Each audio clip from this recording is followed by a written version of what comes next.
Welcome to Taste of Truth Tuesdays, where we'll be serving up bite-sized conversations on all things fitness, nutrition, mindset, and spirituality. So grab your headphones and get ready to taste the truth with us every Tuesday. Subscribe now on your favorite podcast platform because every bite counts.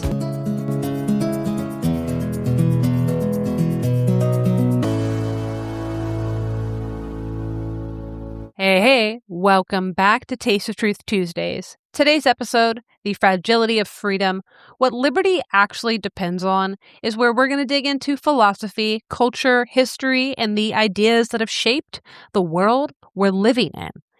Everything from classical text to the American founding documents that are still very much relevant to how we should think about freedom today. A quick note before we get started, if you can, follow along with the episode blog, especially when we get down to the end, section 5, the human problem at the center of freedom, because that's where I really get into the moral psychology discussion, and I have 3 figures there, particularly figure 2 and 3. You got to be looking at them to understand the discussion, and that's why I'll be putting out a video version on YouTube to walk you through these visuals, but that won't be coming out till later this month or early May. So let's dig in. There's a growing sense that something isn't working. You see it in the fragmentation of identity, the erosion of shared norms, and the breakdown of trust across institutions. And you don't have to look very hard to notice it. People don't trust elections, medicine, or the media, sometimes all at once and often for completely different reasons. Dating is quote-unquote freer than it's ever been, and yet it feels more unstable, more transactional, and more confusing than most people expected. Corporations speak like moral authorities, issuing statements about justice and truth, while operating through incentives that have nothing to do with either. Everything is still functioning, sure, but less of it feels legitimate. And in my last piece, I trace one part of this problem back to the common assumption that Christianity built the foundations of the West. But when you actually follow the development of those ideas, much of what we associate with Western thought, natural law, reason, and the structure of political life, this has deeper roots in the Greco-Roman philosophical tradition. And that matters because the frameworks that we inherit shape what we think freedom is and what we expect it to do. This piece is a continuation of that question, not only about where those ideas came from, but about what they require to hold together. Because a free society doesn't sustain itself on freedom alone. It depends on discipline, restraint, and a shared understanding of limits. Conditions that the system itself cannot produce. And when those begin to erode, the system doesn't just break, but it follows a pattern that has been observed for a very long time. So part 1, the fear beneath the founding. This isn't a new problem. The relationship between freedom and instability shows up wherever societies try to govern themselves. The American founding emerged out of that concern. The people designing the system weren't just thinking about how to create liberty. They were trying to understand why it collapses. The colonists weren't casually referencing Rome. They had English translations of Vertot's revolutions that happened in the government of the Roman Republic were in almost every library, private or institutional, in the British North America. They studied how free societies decay, how power shifts from shared trust into something self-serving, and how internal corruption, not just the external threat, brings systems down. Because they believed they were watching it happen in real time, and what they took from antiquity was not blind optimism about freedom, but caution. And this wasn't limited to classical history, as Bernard Bailyn has observed.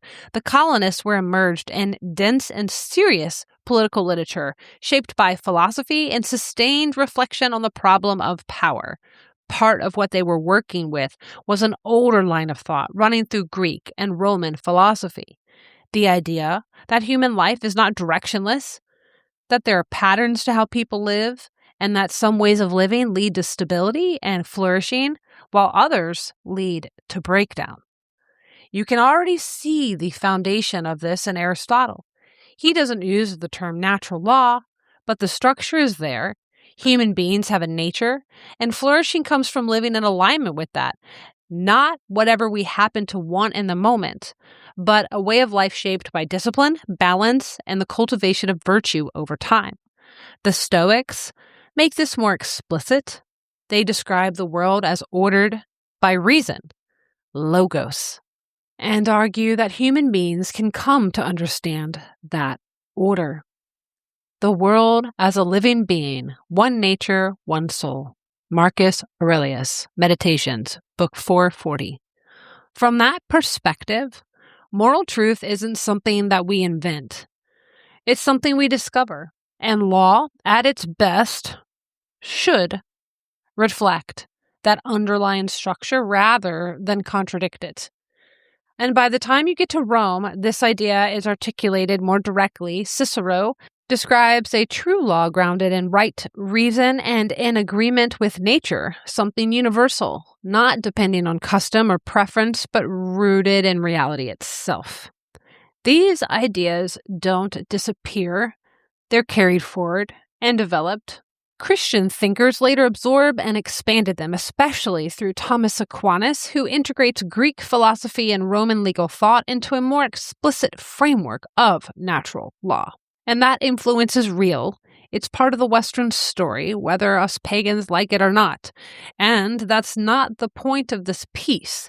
What matters here is by the time that you reach the early modern period, that this idea of structured moral order, something that places limits on behavior and grounds freedom and discipline, is already well established.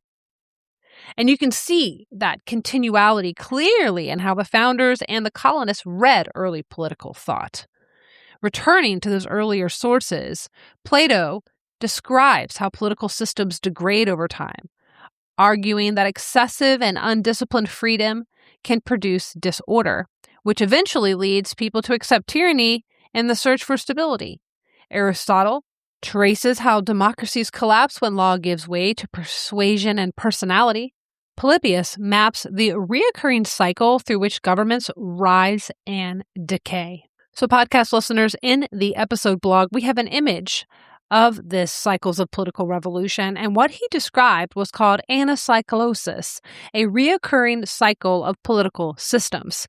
Governments begin in relatively stable forms, ruled by one, or by a few, or by many, and over time they degrade. Kinship becomes tyranny, aristocracy becomes oligarchy, and democracy, when it loses discipline, collapses into what he called an ochlocracy, which is ruled by mob.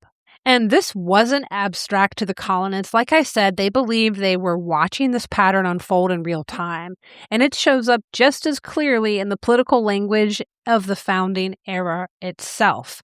Writings like Cato's letters were widely read in the colonies and helped shape how ordinary people understood government, power, and liberty. What's striking when you read Cato more closely is how little confidence they placed in moral restraint alone. And it's important to note that it was two authors that wrote under this anonymous pseudonym, Cato, and so I'll refer to it as Cato or Cato's letters, but it was two authors. And so they weren't describing freedom as unlimited expression or personal autonomy. The idea that belief or fear of God or good intentions would keep power in check is treated as dangerously naive. Power is not self-regulating, and it is not made safe by the character or beliefs of those who hold it. It has to be exposed, limited, and actively resisted, because even institutions and ideas meant to restrain it, including religion, can be repurposed to justify its expansion. It describes government more as a trust, one that exists to protect the conditions that make ordinary life possible. As Cato writes, power is like fire. It warms, it burns, it destroys. It is a dangerous servant and a fearful master. And more directly, what is government but a trust committed that everyone may, with the more security, attend upon his own? And so the assumption here is clear. Power must be restrained and freedom depends on it. But in Cato's framing, that restraint doesn't come from structure alone. It depends on constant exposure and resistance. Freedom of speech and a free press aren't treated as abstract rights, but they are active safeguards, tools for uncovering corruption and preventing power from consolidating and being unchecked. And so the logic is simple, but this is demanding. Power does not correct itself. It expands, protects its own interests, and if it left unchallenged, begins to operate beyond the limits it was given. The point of understanding the political cycles of revolution wasn't really to say that one system was uniquely flawed. It was that all systems are vulnerable to the same underlying problem: human nature. Self-interest eventually creeps in, restraint erodes, power shifts from a trust into something personal and extractive. And once that shift happens, the form of government matters less than the character of the people within it. That thread runs directly into the American founding. This system wasn't designed as a pure democracy. It was an attempt to stabilize the problem that earlier thinkers had already identified. Rather than choosing a single form of government, the founders tried to build this mixed system, blending elements of rule by one, rule by a few, and rule by many. An executive to act with decisiveness, a Senate to provide deliberation and continuity, and a House to represent the people more directly. And that wasn't accidental. This reflected the awareness that each form of government carries its own risk, and that concentrating power in one place tends to accelerate its corruption. So by distributing the power across different institutions, the goal was to create tension within the system itself. Ambition would check ambition. Competing interests would slow the consolidation of power. From my understanding, the founders weren't trying to escape the cycle that Polybius described. They were trying to manage it. They weren't designing a perfect system. They were attempting to design one built to withstand imperfect people. But even that depended on something it could not guarantee. In Federalist number 10, James Madison writes, "The latent causes of faction are thus sown in the nature of man." He's not describing a temporary problem here. This is a permanent one. Differences in opinion, interest, wealth, and temperament, they don't disappear. They organize, they're going to form groups, and those groups will sometimes pursue aims that are at odds with the rights of others or the stability of the system itself. Madison's conclusion is straightforward. He says, "The causes of faction cannot be removed. Relief is only sought in the means of controlling its effects." So I think that distinction is crucial here. He doesn't try to eliminate conflict or force unity, but he assumes that conflict is inevitable and builds a system around that reality. So instead of requiring perfect discipline from individuals, the structure disperses power, multiplies interest, and forces negotiation. Representation slows decision-making, and the scale makes domination more difficult. Freedom is preserved not by removing conflict, but by structuring it. Part 2, ordered liberty and the kind of person it requires. The founders believed in liberty, but not as an unlimited good. They believed in ordered liberty, freedom that exists within a framework of responsibility, discipline, and civic virtue. The system they designed assumed a certain kind of person, one capable of self-governance, restraint, and participation in a shared moral world. And that assumption was not optional. It was structural. And I think it's really easy to miss how much is built into that. And this is where the modern tension and the current understanding of freedom begins to diverge from its origins. Classical liberalism in its earlier form was not, as Denon states in Why Liberalism Failed, detaching individuals from all institutions, identities, or relationships. But it was about protecting individuals from tyranny while preserving the conditions necessary for a functioning society. It assumed the continued existence of family, communities, religious frameworks, and shared norms. But where Denon is right, early liberal thought did introduce something new. John Locke, for example, reframed institutions like marriage as voluntary associations rather than fixed, inherited structures. And that didn't mean early liberal political philosophy was designed to erode the family, but it did change how those institutions were understood because it placed individual choice alongside social stability in a way that could be expanded over time. To understand where this expansion comes from, you have to look at what came before it. Part 3, the moral inheritance of the West. In many pre-Christian societies, moral life wasn't organized primarily around abstract rules or universal doctrines, but around continuity. Identity was tied to lineage, family, and inherited roles. Authority came not from individual preference, but from what had been passed down: customs, obligations, and expectations shaped over generations. To live well wasn't just a personal project. It meant upholding something larger than yourself, maintaining the reputation of your family, fulfilling your role within a community, and carrying forward a way of life that you didn't create but were responsible for preserving. You can see how this played out in places like Anglo-Saxon England, where social structure and legal life were more embedded in family and local custom than centralized doctrine. Women, for example, could own property, inherit land, appear in legal proceedings, and in some cases exercise real economic and political influences. And these weren't modern equality frameworks, but they definitely complicate the assumption that agency and rights only emerge later through progress. That structure did more than organize society. It created cohesion. It gave people a shared reference point for what mattered, what was expected, and what should be restrained, even when no one was watching. Authority wasn't something constantly renegotiated. It was inherited, lived, and reinforced through participation in a shared way of life. Greek and Roman life was also structured around civic duty, hierarchy, and inherited roles. Their moral frameworks reflected that structure. Thinkers like Aristotle emphasized virtue as balance, habits cultivated over time within a community, oriented towards harmony and the common good.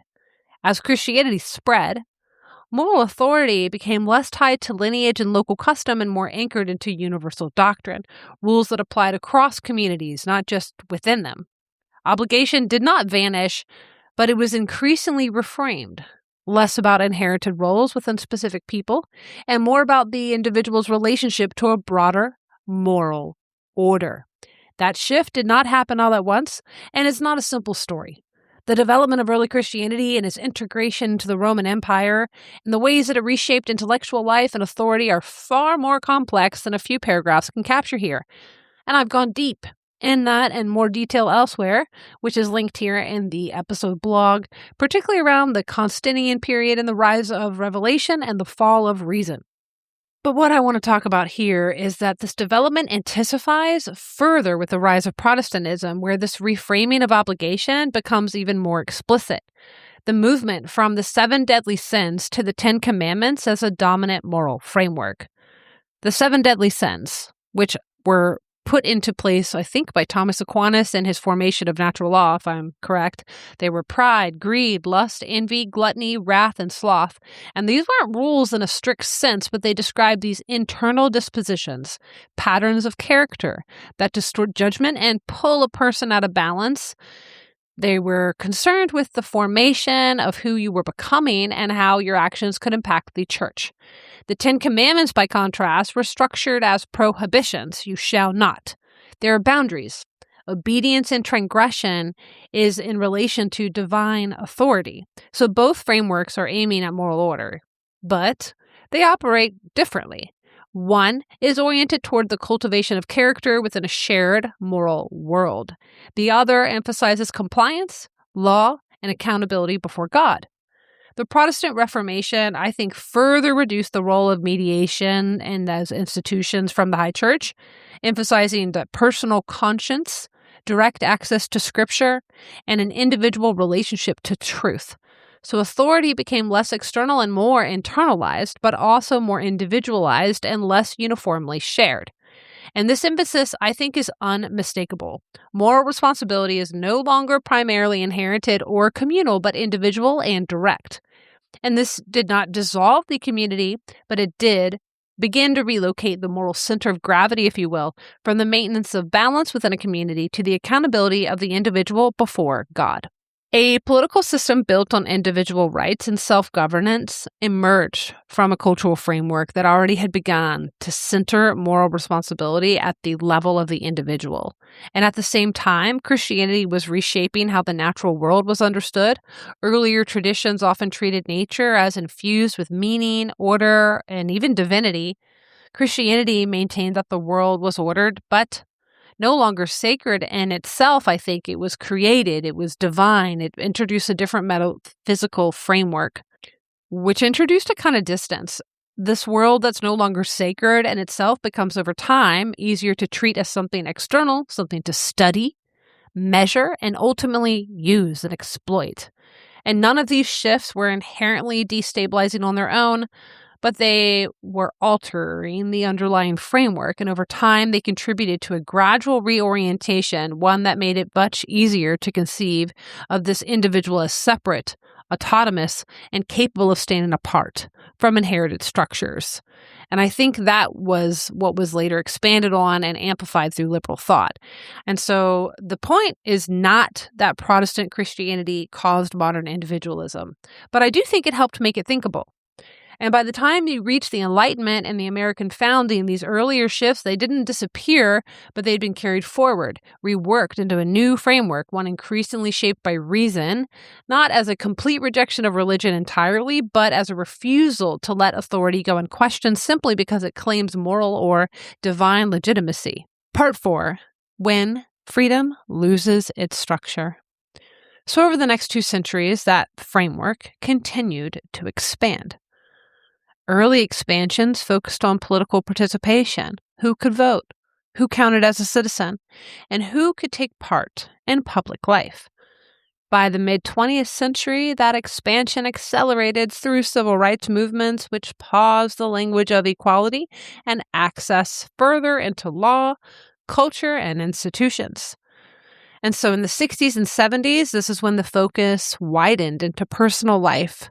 Questions of family, marriage, sexuality, and individual identity were increasingly reframed in terms of autonomy and personal choice. The sexual revolution in particular was widely understood as an expansion of personal freedom, loosening traditional constraints around sex, marriage, and family life. But over time, some of those assumptions underlying that shift have now come under renewed scrutiny.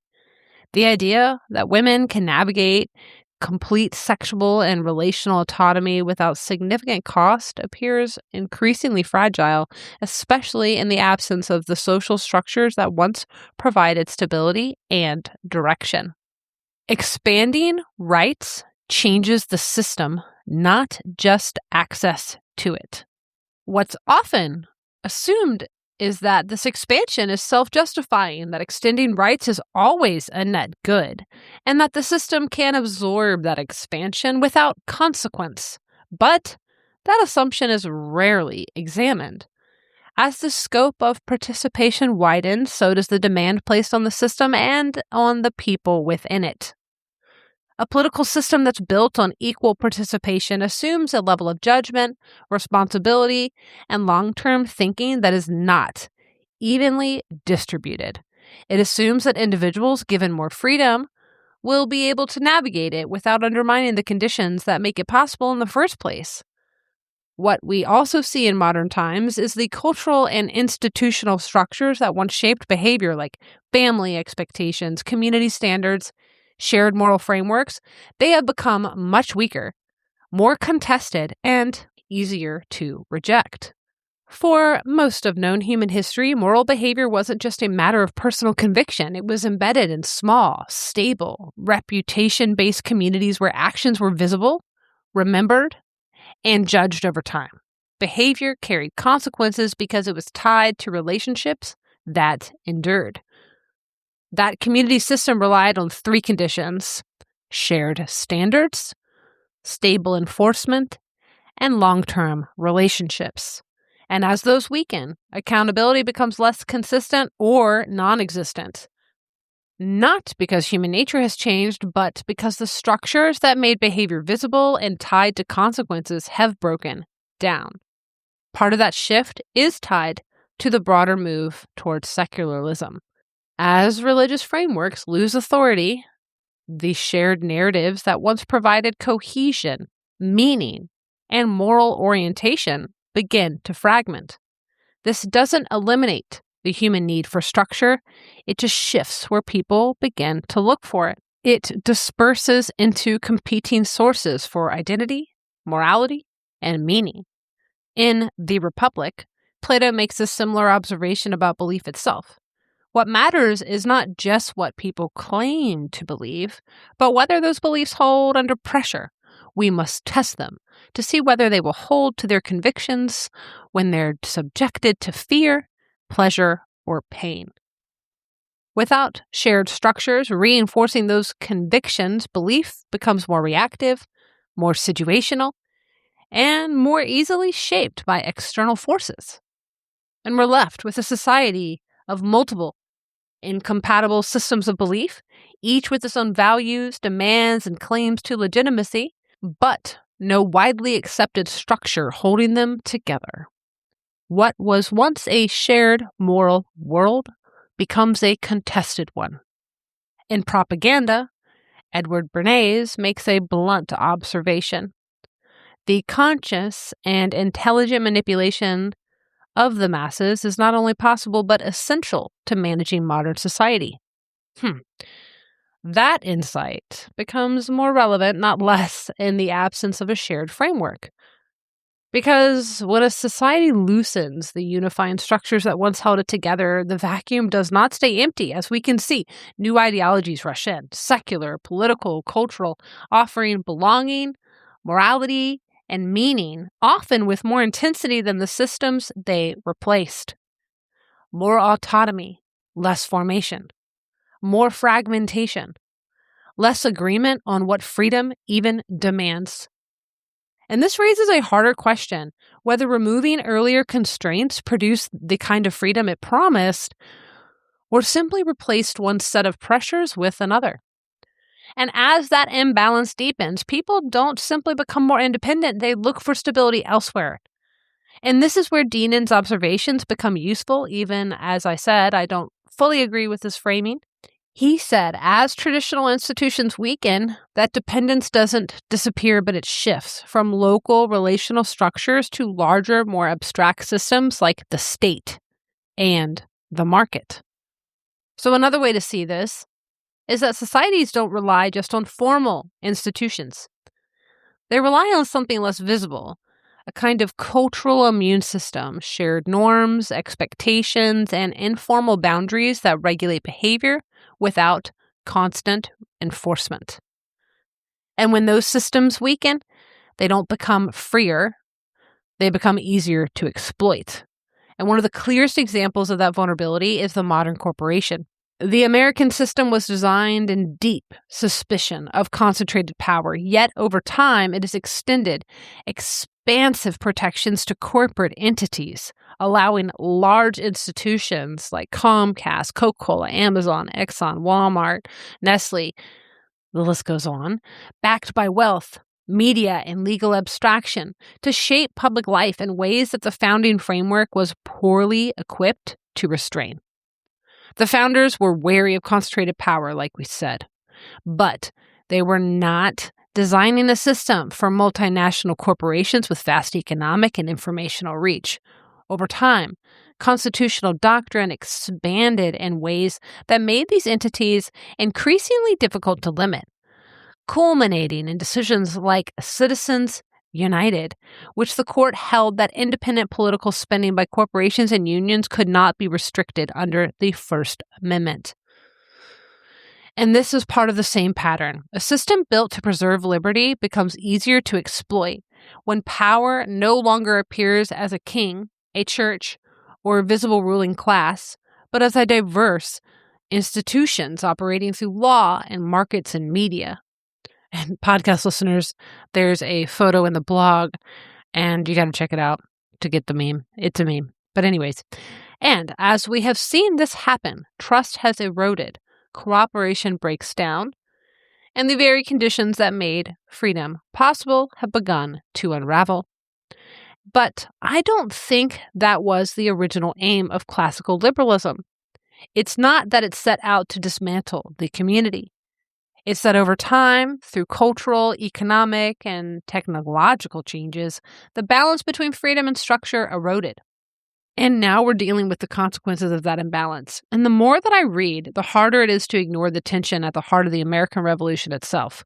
It speaks the language of liberty, but often operated through pressure, surveillance, and social enforcement. I mean, groups like the Sons of Liberty didn't just resist authority, they replaced it with their own forms of coercion, loyalty tests, and public punishment.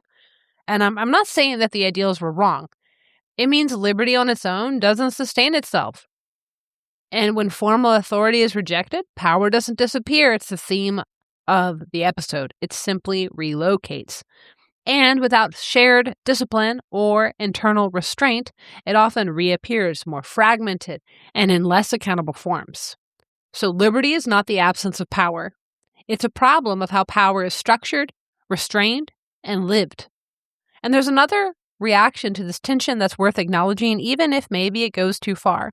Thinkers like Mencken argued that the real problem isn't the system but the people, that democracy inevitably lowers the standard because it reflects the average citizen. And I do understand that sentiment, but the framing misses something important. The issue isn't just that people are inherently incapable of self-government. It's that self-government requires habits, discipline, and formation that a system alone cannot produce. What makes this moment particularly interesting is the unease people feel. It doesn't map out neatly onto the left and right political categories, because across the spectrum, there's growing intuition that something isn't functioning the way it should. You see it in rare points of agreement.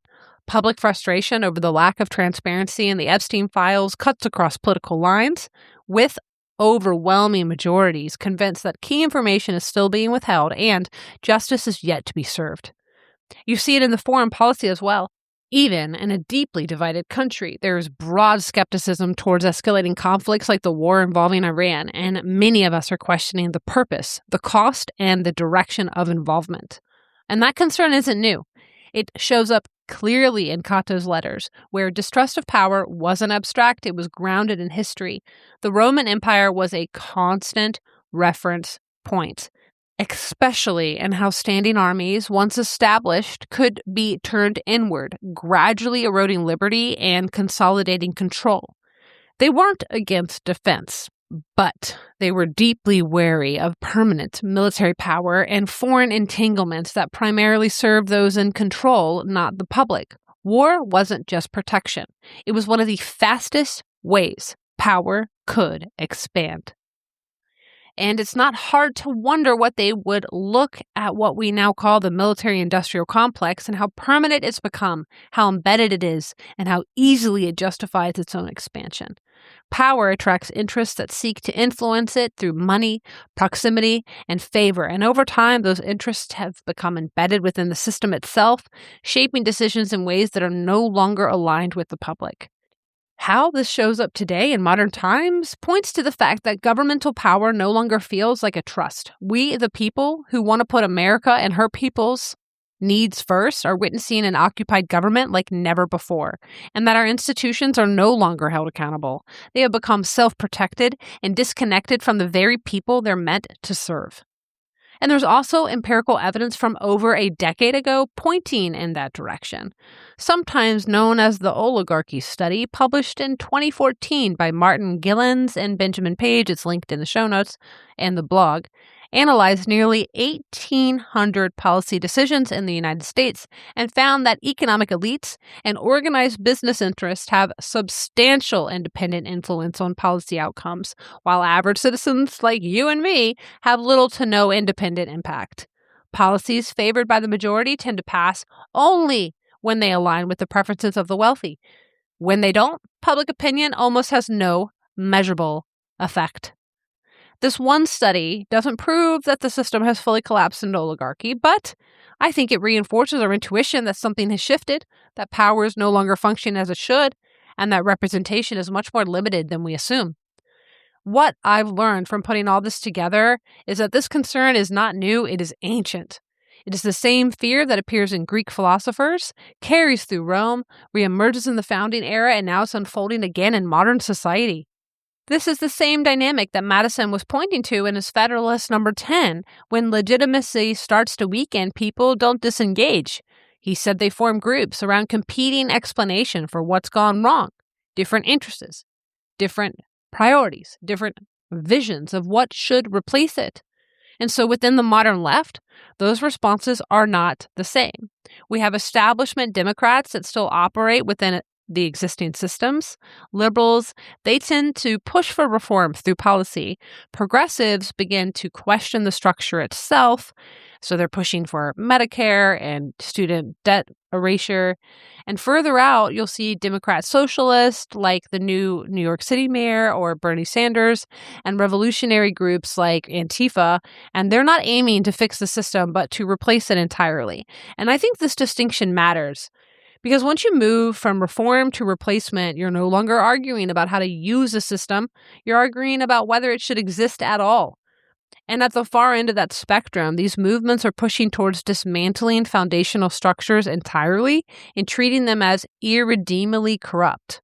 And you can see this in very specific coordinated efforts. Large-scale protest movements like the recent No Kings demonstrations, there was one on March 28th, 2026, and it brought 8 million people into the streets all across the United States. There was more than 3,300 coordinated events, all 50 states. And this set a record for the largest single-day protest in U.S. history. And they have planned actions like May Day strikes, where activists are calling for major labor disruptions and economic shutdowns, and organized non-cooperation campaigns designed to train people on how to resist, overwhelm, or halt existing systems altogether. And so their logic is that the system of capitalism is no longer seen as something to work within, but something to resist, bypass, or bring to a stop. Not reform, but disruption and replacement. And I've spent enough time around these spaces to understand the appeal. When institutions feel captured or unresponsive, the instinct is not to reform them, but to burn them down to the ground. Freedom is not collapsing because people have rejected it. It's becoming unstable because we no longer agree on what it is, what it requires, and what its limits should be. And as more of the burden has fallen on the individuals while leadership fails to model it at all, people start to feel both responsible and powerless. And that's where apathy or maybe nihilism begins to take hold. When it no longer feels like it matters, especially to people at the top. Part 5, the human problem at the center of freedom. So a republic does not survive on laws alone. It survives on citizens who can exercise restraint, who understand limits, and see freedom not just as permission, but as a responsibility. And so one way to understand this shift more clearly is through moral psychology. Human beings don't arrive at morality purely through reasoning.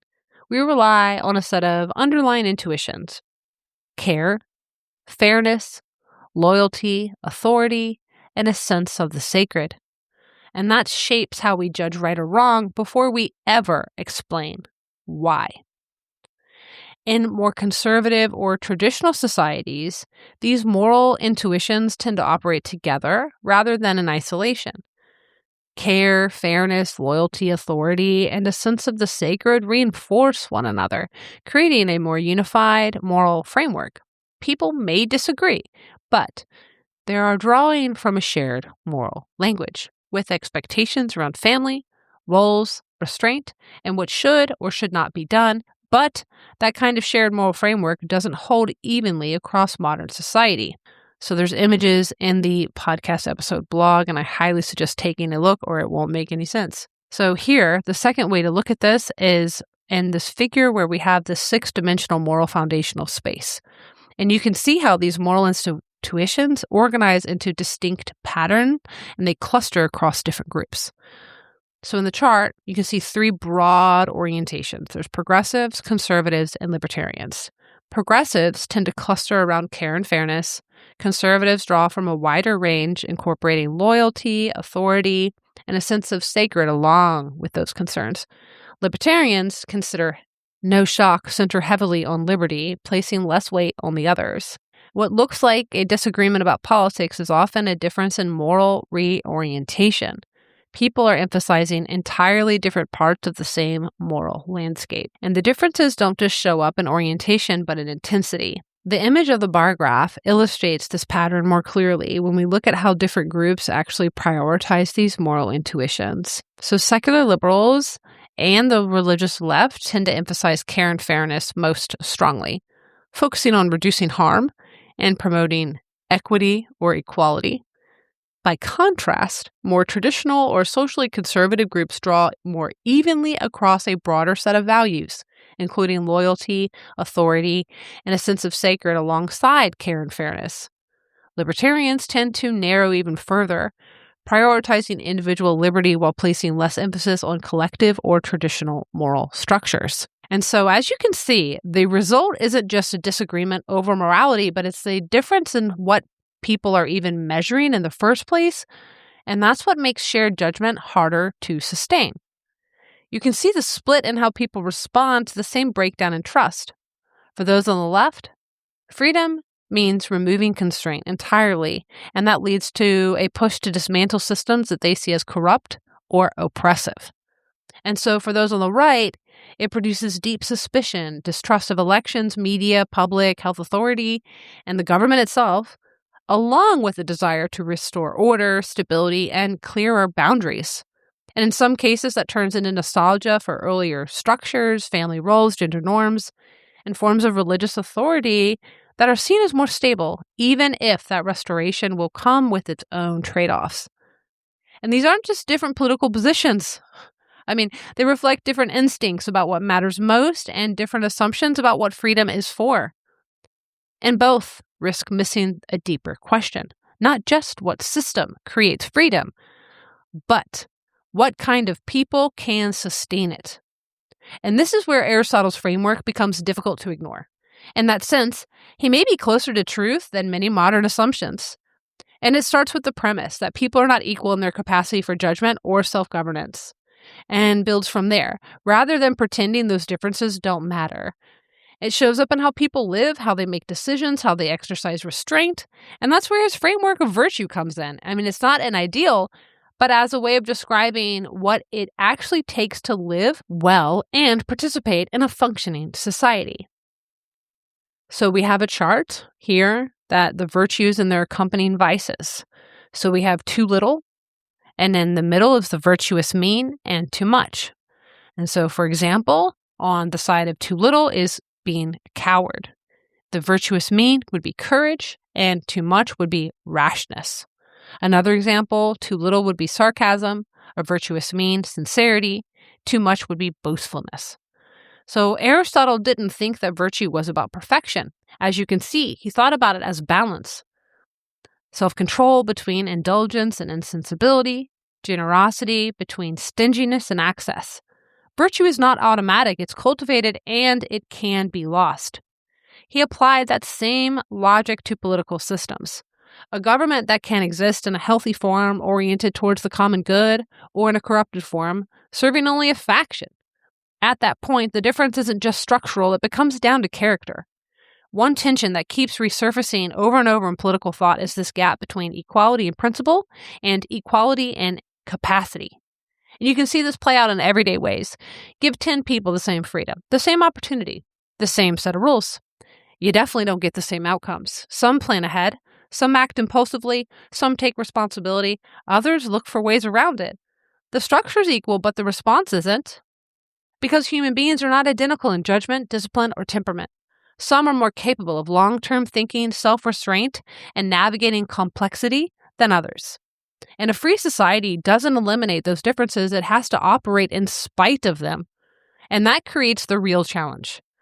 A system built on self-government depends on habits it cannot enforce, on restraint it cannot require, and on a shared understanding of limits it cannot guarantee. So that raises a difficult question. What happens when a system built on equal freedom depends on unequal capacities to sustain it? Freedom isn't self-sustaining. And the more we treat it like it is, the more fragile it becomes. And when those conditions weaken, the structure doesn't collapse all at once, but it loosens and then it drifts and then eventually begins to follow the same pattern that earlier thinkers warned about. Not because the idea of freedom was flawed, but because it always was contingent on something more demanding than we like to admit. And that's what makes these older warnings so difficult to ignore. The concerns that show up in Greek philosophy, carry through Rome, reappearing in the founding era, weren't just tied to one moment in history, y'all. They're describing something reoccurring. Power doesn't stay put. It accumulates. It protects itself. And without pressure against it, it shifts, maybe quietly, but into something more self-serving than it was at the start. The documents and letters from the founding era, they were not written for a stable world. They were written by people who assumed this drift was inevitable. That's why they were obsessed over things like faction, corruption, and the abuse of power. And that's not just political problems. These are moral ones. Because once corruption sets in, it doesn't just distort institutions, it reshapes the people within them. A corrupt government cannot be a just government.